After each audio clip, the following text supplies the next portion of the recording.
Hi guys, welcome back to IFX Academy Today analysis on dollar, pound yen, and dollar. Guys, yesterday we were selling this. Guys, we weren't selling this. Actually, we were waiting for a sell entry. I was selling the euro, but I was kind of double-minded, so I just marked the resistance. Once we broke that support, turned that into resistance here, we went on to hit our bearish targets. Anyways, guys, for today, as long as the price is above 1.37449, guys, I expect price to just test 1.38152.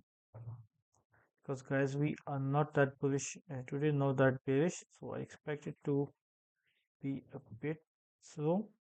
And guys, if the price breaks below this, we will be seeing